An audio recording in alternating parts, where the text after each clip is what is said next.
नमस्कार दोस्तों, स्वागत है आप सभी लोगों का जेएमडी पैरामेडिकल क्लासेज के अंदर। और आज का जो हमारा लेक्चर होने वाला है वो है बेसोफिल के बारे में। इसके बारे में बेसोफिल के बारे में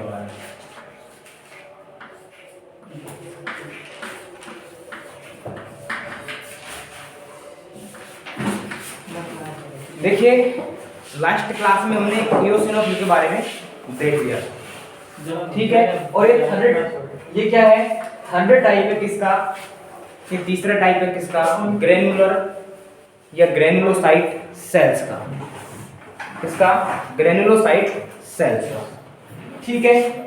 तो आ जाइए बेसोफिल के बारे में चर्चा करते हैं, थोड़ी सी हल्की सी चर्चा बेसोफिल के बारे में कर लेते हैं। तो ये भी क्या है, एक ग्रेनुलर सेल, क्या है, या फिर मैं लिख दूं ग्रेनुलोसाइट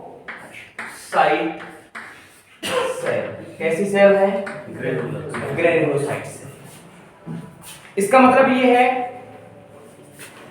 कि साइटोप्लाज्म, मैं यहां लिख दूं it means cytoplasm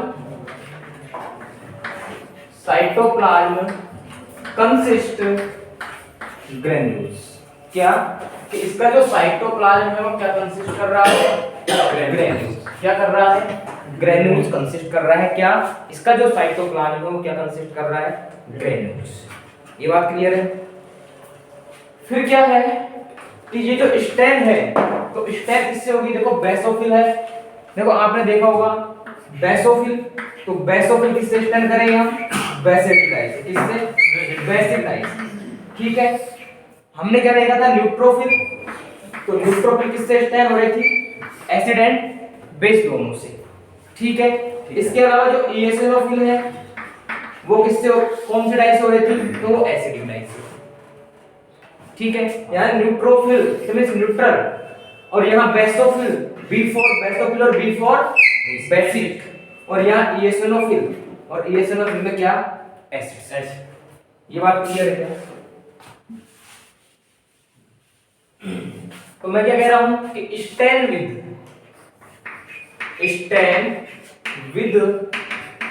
acidic dye, sorry basic dye, क्या, basic dye, stain with basic dye. यानी कि ये स्टेन है, यानी कि जो इसका कलर प्रोवाइड करेगा वो कौन करेगा, स्टेन। और कौन सा स्टेन, जो बेसिक स्टेन है, ठीक है। अब यदि बात करें इसके किसकी, न्यूक्लियस की, किसकी बात करें, न्यूक्लियस की, तो इसका न्यूक्लियस जो है वो कैसा, कौन स्टेन जो न्यूक्लियस है वो कैसा कलर का दिखाई देगा और कैसा कलर का दिखाई नहीं देगा। तो इससे पहले एक चीज और देख लेते हैं हम कि जो स्टेन विद बेसिक डाई, इसके अलावा less than 1% of total WBC, less than 1%, यानी 1% से भी कम पाई जा रही है टोटल जो हमारी डब्ल्यूबीसी है उनके अंदर। तो less than 1% of total WBC, यानी कि ये जो है वो क्या हुआ है कि जो टोटल डब्ल्यूबीसी है उस टोटल डब्ल्यूबीसी की कितना पाई जा रही है, 1% से भी कम। क्लियर है ये बात। इसके बाद आता है भाई लेस देन 1% हो गया। इसके बाद आता है कि इसका जो न्यूक्लियस है वो कैसा होगा, ठीक है। तो 2 या 3 लोब, 2 या 3 लोब्ड न्यूक्लियस, 2 या 3 लोब्ड न्यूक्लियस, यानी कि न्यूक्लियस कैसा है इसका, 2 या 3 लोब वाला। कैसा है, 2 या 3 लोब वाला। आगे बात समझ में आ गई क्या। अब इसके बाद में हम बात करते हैं इसके क्या, साइटोप्लाज्म की। किसकी बात कर रहे हैं, साइटोप्लाज्म की। तो इसका साइटोप्लाज्म कैसा होगा, ब्लू कलर साइटोप्लाज्म। क्या, ब्लू कलर साइटोप्लाज्म, यानी कि इसका जो साइटोप्लाज्म है वो कैसा दिखाई दे रहा है, ब्लू कलर का। कैसा दिखाई दे रहा है, ब्लू कलर का, ठीक है। इसके बाद जो इसके ग्रेन्यूल्स हैं, क्या, जो ग्रेन्यूल्स हैं वो ग्रेन्यूल्स कैसे कलर के दिखाई दे रहे हैं, क्या, कि जो ग्रेन्यूल्स हैं वो ग्रेन्यूल्स कैसे कलर के दिखाई देते हैं। तो ग्रेन्यूल्स कैसे दिखाई देंगे इसके, purple to purple to blue colour. कैसे दिखाई देंगे? पर्पल टू ब्लू कलर का क्या दिखाई देगा? इसका ग्रेन्यूल्स। ये बात क्लियर है? यानी कि जो इसका जो ग्रेन्यूल्स है वो पर्पल टू ब्लू कलर दिखाई देंगे, और इसके जो ग्रेन्यूल्स है वो कंटेन कर रहे हैं क्या? हिस्टामिन्स। क्या? ग्रेन्यूल्स कंसिस्ट या कंटेन हिस्टामिन्स। यानी कि ये क्या कर रहे हैं? जो हिस्टामिन है उन हिस्टामिन्स को क्या कर रहा है? कंसिस्ट कर रहा है, और एक हिस्टामिन है उस हिस्टामिन्स के अलावा किसको? हिपेरिन को। किसको? हिपेरिन। क्या? हिपेरिन। अब बात आती है कि जो हिस्टामिन है वो तो एक एलर्जी कंडीशन में आ जाएगा, और एलर्जी कंडीशन में आके क्या करेगा? ये हमें कैरेक्टर दिखाएगा। जो कोई भी हमारे अंदर जो इन्फेक्शन हुआ है उस इन्फेक्शन के क्या करेगा? जो कैरेक्टर जो है उसके, यानी कि जो उसके जो लक्षण है उन लक्षणों को क्या करेगा? उत्पन्न करेगा, प्रोड्यूस करवाएगा। कौन? हिस्टामिन। इस पर बात आती है हिपेरिन कि ये हिपेरिन क्या है, कि जो हिपेरिन है ये हिपेरिन क्या है। तो अब ये हिपेरिन क्या है? एक एंटीकोगुलेंट। क्या है? Anticoagulant, natural anticoagulant. Heparin is a natural anticoagulant. क्या है? एक एंटीकोगुलेंट है, और एंटीकोगुलेंट्स का क्या कार्य होता है? वो ब्लड को क्लॉट होने से प्रिवेंट करते हैं। तो मैं कह रहा हूं it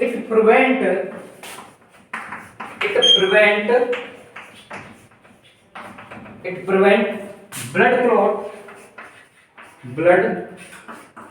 clot in blood vessels. बात समझ में आई नहीं आई? देखो मैं क्या, ये लाइन में ये जो लाइन है ये लाइन क्या कहना चाह रही है कि भाई हिपेरिन का सीक्रेशन हो रहा है, और जो हिपेरिन है हमारा वो हिपेरिन क्या है? एक एंटीकोगुलेंट है। मैं थोड़ा सा यहाँ इसको बढ़ाकर लिख देता हूँ कि नेचुरल एंटीकोगुलेंट है, प्राकृतिक। ठीक है, अब वो कैसे है? क्योंकि एंटीकोगुलेंट का फंक्शन यही होता है कि वो जो ब्लड है, वो जो ब्लड क्लॉट होगा उस ब्लड को क्लॉट होने से रोकना, यानी प्रिवेंट करना, उसको बचाना। ठीक है, तो ये क्या कर रहा है? ब्लड। अब ये कहां? ब्लड वेसल्स के अंदर। यदि ब्लड वेसल, यदि हमारे ब्लड के अंदर यदि बेसोफिल नहीं हो, और बेसोफिल इट मींस हिपेरिन नहीं हो, यदि हिपेरिन नहीं हो तो इसका मतलब हमारा जो ब्लड है वो क्लॉट हो जाएगा कहां? ब्लड वेसल्स के अंदर, और इसका मतलब हम डेड हो जाएंगे। अब देखो इसे यूरिनरी जो जॉक होती है ना, जॉक होती है ना, उसके अंदर भी हिपेरिन पाया जाता है। किसके अंदर? जॉक के अंदर। जॉक तो देखिए सबने। Yes sir. तो उसके अंदर भी हिपेरिन क्या होता है? प्रेजेंट होता है। तो कई बार ऐसी कंडीशन आ जाती है जब बॉडी के अंदर हिपेरिन की अमाउंट जब कम होती है, तो कहां से लेते हैं? फिर उसको जो जॉक है उसके अंदर से हिपेरिन प्राप्त करेंगे, ऑब्टेन करेंगे, और कहां डालेंगे? ठीक है, ये बात क्लियर है कि जो हिपेरिन है, हिपेरिन क्या है? एक एंटीकोगुलेंट। क्या है? एंटीकोगुलेंट। अब जो हिस्टामिन है वो हिस्टामिन क्या है? भाई हमने हिस्टामिन, ये हिपेरिन तो देख लिया, लेकिन अब जो हिस्टामिन है वो हिस्टामिन क्या है? तो हिस्टामिन जो तुम्हारा है वो क्या है? बोलो। ये जो है एक इन्फ्लामेटरी केमिकल है। क्या है? एक इन्फ्लामेटरी केमिकल। क्या है? इन्फ्लामेटरी केमिकल है। ठीक है, तो मैं लिख दूं क्या यहां? सीधा लिखा ये histamine. Histamine is a inflammatory chemical। क्या है? inflammatory chemical। देखिए हिस्टामिन क्या हुआ है तुम्हारा? inflammatory chemical। ये बात समझ में आ गई क्या? इसके अलावा ये क्या है?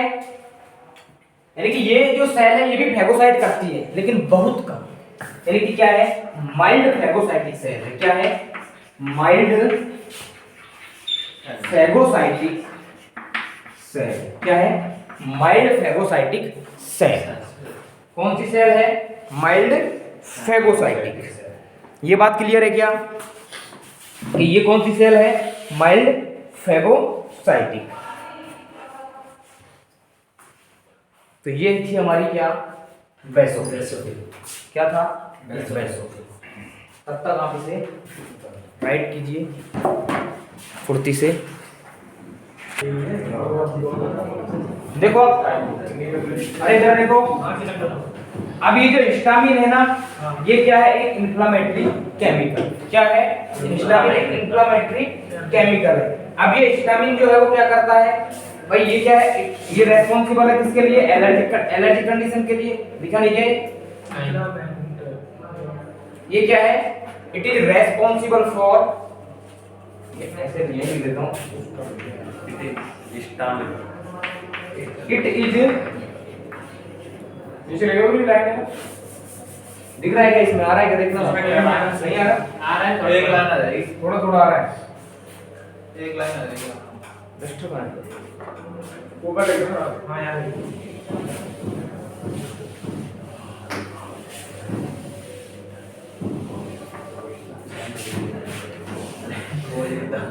यानी कि ये क्या है?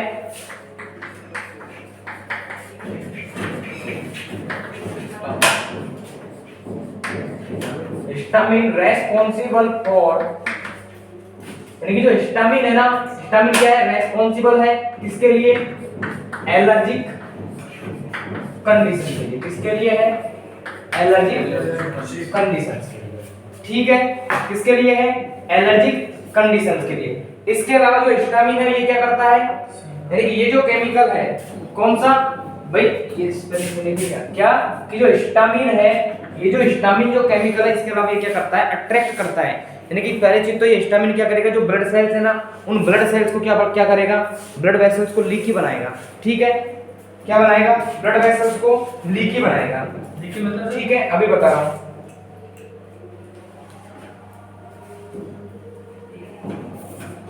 क्या बनाएगा? ब्लड वेसल्स को लीकी बनाएगा एंड अट्रैक्ट करेगा किसको? एंड अट्रैक्ट अदर WBC को। क्या करेगा? जो अदर जो WBC है, व्हाइट ब्लड सेल्स, उनको क्या करेगा? अट्रैक्ट करेगा। कौन? ये जो हिस्टामिन है ये। ठीक है, क्या करेगा? ब्लड वेसल्स है उनको लीकी बनाएगा एंड अट्रैक्ट करेगा अदर व्हाइट ब्लड सेल्स को। लीकी मतलब एक चिपचिपा टाइप से हो गया। ठीक है, थोड़ा स्मूथ टाइप। इसके अलावा इसका जो डायामीटर है, क्या कि जो बेसोफिल है, उस बेसोफिल का डायामीटर तो कितना होता है? 15 माइक्रोमीटर से 18 माइक्रोमीटर। कितना? 15 से 18 या फिर लगभग 15 माइक्रो। कितना? 15 माइक्रो। 15 माइक्रो तो न्यूट्रोफिल उसको होगा यार, इसका कितना होगा? 8 से 10 माइक्रो। 10 से 14 रखा था, 8 से 10 माइक्रो। 10 से 14 रखा। आप तो ये लिखो 8 से 10 माइक्रो। ठीक है ना? आ गई बात समझ में? Yes sir. दिक्कत है किसी को? कोई किसी भी टाइप की कोई समस्या का सामना कर रहा है वो बता सकता है बेझिझक। ये हो गया काम? आ गया समझ में? Yes sir. ठीक है, थैंक यू दोस्तों। यदि वीडियो अच्छी लगी हो तो वीडियो को लाइक, कमेंट एंड वीडियो को शेयर एंड चैनल को सब्सक्राइब अवश्य करें। Thank you.